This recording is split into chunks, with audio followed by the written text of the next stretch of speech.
को भी हासिल करने की तरफ बढ़ सकते हैं।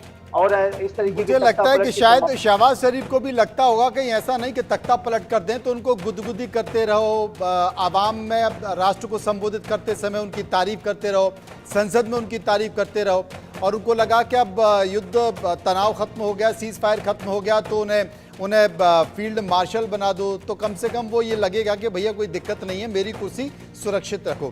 लेकिन अहमद अयूब मिर्जा साहब, एक बात मैं आपसे पूछना चाहता हूं कि पाकिस्तान के 4 पहिए चारों पंचर हैं, अपनी पंचर तो वो जोड़ नहीं पा रहा है, बांग्लादेश की पंचर जोड़ने में लगा हुआ है।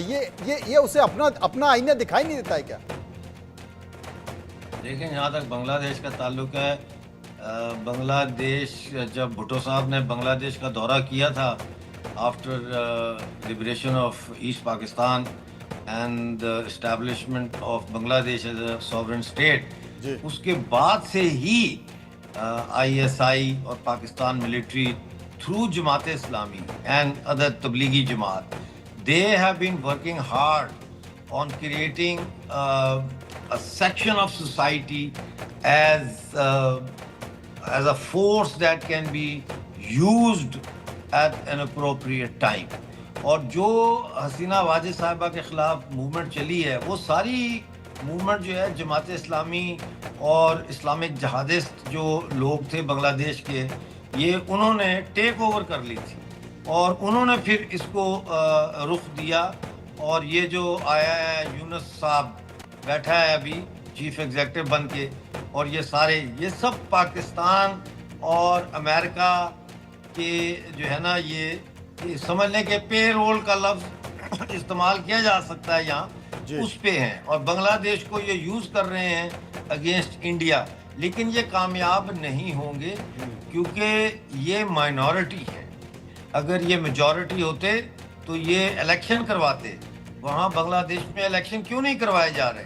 इसीलिए नहीं करवाए जा रहे कि इनको इलेक्शन का रिजल्ट पता है कि इलेक्शन में ये बुरी तरह से नाकाम होंगी, ये फोर्सेस जो एंटी इंडिया फोर्सेस हैं और प्रो पाकिस्तान फोर्सेस हैं। तो ये अगर बांग्लादेश और पाकिस्तान और एंटी इंडिया जो मीडिया है, अगर वो बढ़ा चढ़ा के बांग्लादेश को दिखा रहा है कि ये पाकिस्तान की गोद में बैठ गया है, तो ये भी एक किस्म की मिसलीडिंग रिपोर्ट्स हैं।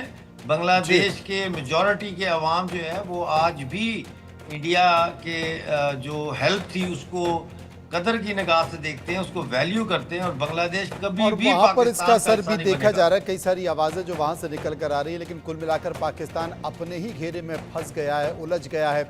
और जिस बात का जिक्र वो कर रहा था, जब भारत ने पानी रोका था तो कहा गया था कि भारत पानी रोकेगा तो खून की नदियां बह जाएंगी।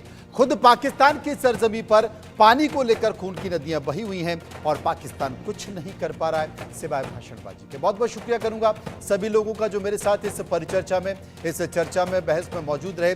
फिलहाल खबरों के सफर में इतना ही। बाकी की खबरों के लिए आप चलते रहिए इंडिया न्यूज के साथ। मुझे दीजिए इजाजत। नमस्कार।